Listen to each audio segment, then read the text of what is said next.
গাছের একটা ভিডিও আপনাদের সাথে শেয়ার করার জন্য।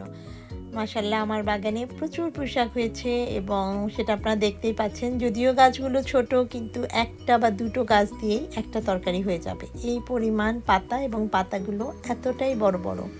কিভাবে এই পাতাগুলো এতটা বড় হয়েছে এবং পুরো হয়েছে, পাতাগুলো কিন্তু পাতলা না, খুবই হেলদি পাতা, সেটা আপনাদের সাথে শেয়ার করব। যারা পুঁইশাক পছন্দ করেন তাদের কাছে আমার আজকের ভিডিওটি ভালো লাগবে এই প্রত্যাশাই করছি। ছোট ছোট যে এই চারাগুলো দেখতে পাচ্ছেন, এগুলো পরে লাগানোর পরে আবার এগুলো বেরিয়েছে, সেজন্যই এই বড় পাতার ভিড়ে এদেরকে না রেখে আলাদা ছোট ছোট করে আবার পটে পটে লাগিয়ে দিয়েছি। এবং যেহেতু গরম পড়েছে, কয়েকদিনের মধ্যেই কিন্তু এগুলো বেড়ে উঠবে। আর এক একটা পাতার ভেতরে আপনারা দেখতে পাচ্ছেন এক একটা গাছে কত দিক দিয়ে শুট বেরিয়েছে, এই পাতাগুলো যেন বড় হতে পারে। এবং সে কারণেই যে পুরনো পাতাগুলো আছে, এই জন্যই এগুলোকে একটু কেটে দেব। আর পুঁইশাক যেহেতু কোনো ফুল ফল দেয় না, এই জন্যই এই পুঁইশাক গাছের পাতাটাই কিন্তু মূল। এই পাতাগুলো যদি একটু বড় হয় এবং হেলদি হয়, তবেই কিন্তু আমাদের এখান থেকে অনেক পাতা এবং শাক আমরা হারভেস্ট করতে পারি। সে কারণেই এই পাতাগুলোকে বড় করার জন্য কিছুটা যত্নের তো প্রয়োজনই। এর মধ্যে একটা যত্ন হচ্ছে পানি দেয়া আর তাপমাত্রাকে ঠিক রাখা। সূর্যের আলো আসে এমন একটা জায়গায় রাখতে হবে, তবে একেবারে ডাইরেক্ট সূর্যের আলোতে কিন্তু অনেক সময় পুঁইশাকের পাতা জ্বলে যায়, সেটা খেয়াল রাখতে হবে। কিছুটা আলো আঁধারে এরকম একটা জায়গায় থাকলে সেখানে পুঁইশাকটা খুব ভালো মতো বেড়ে ওঠে। এখানে আমি যে ছোট চারাগুলো সেগুলোকে আলাদা করেছি, এবং এখন যে কাজটি করতে হবে, এখান থেকে মাথাটাকে একটু চিমটি দিয়ে বা একটু সিজার দিয়ে আপনারা কেটে দেবেন।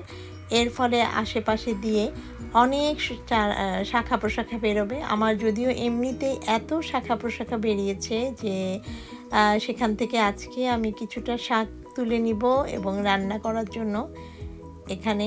আর যখন বেশি ঘন হয়ে যায়, তখন কিন্তু দেখা যায় ভেতরে যে কোনোভাবেই স্লাগ অথবা কোনো পোকা আমাদের গাছগুলোকে নষ্ট করে দিতে পারে। সে কারণেই আলো বাতাস আসে এমনভাবে গাছের নিচের অংশটাকে রাখতে হবে, সূর্যের আলো আসে, মাটিটা যেন বেশি স্যাঁতসেঁতে না থাকে, আবার একেবারে ড্রাইও না থাকে, তবেই কিন্তু গাছগুলো খুব দ্রুত বেড়ে উঠবে। আর আমার এই পাতা কেটে দেওয়ার ফলে গাছে আরও বেশি ফলন বৃদ্ধি পাবে এবং গাছটা উপরের দিকে বাড়তে পারবে।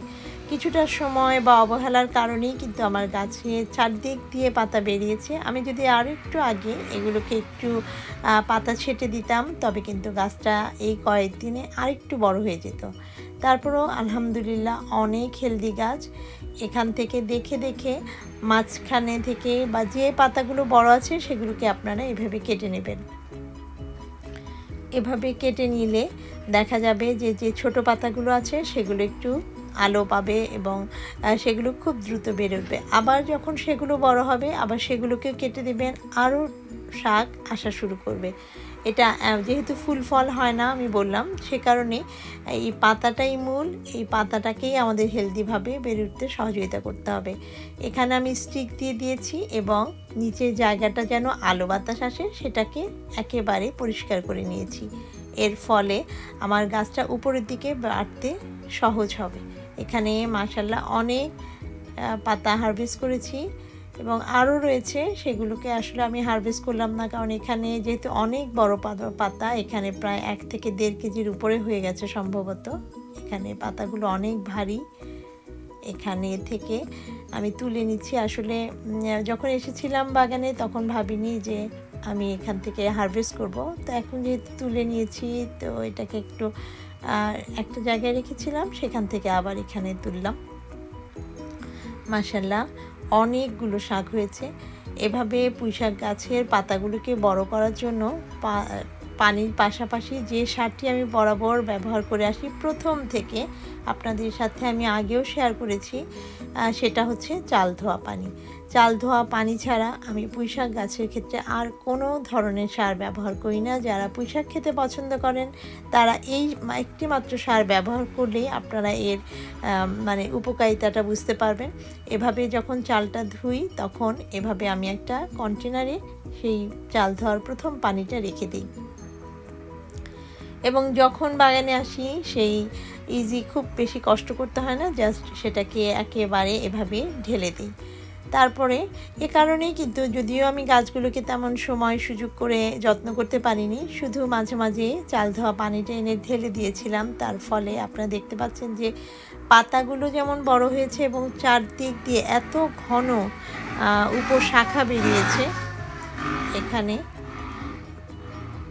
এই একটি মাত্র সারের কারণে, এবং পাতাগুলো কিন্তু মাশাআল্লাহ অনেক হেলদি।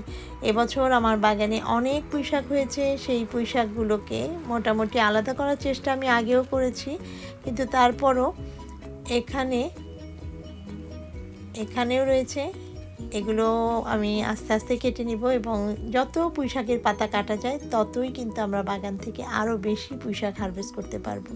যারা পুঁইশাক পছন্দ করেন তাদের কাছে আশা করি আমার আজকের ভিডিওটি ভালো লাগবে। ভালো লাগলে চ্যানেলটি সাবস্ক্রাইব করতে ভুলবেন না, এবং লাইকস, কমেন্ট, শেয়ার করবেন। Thanks for watching. আল্লাহ হাফেজ।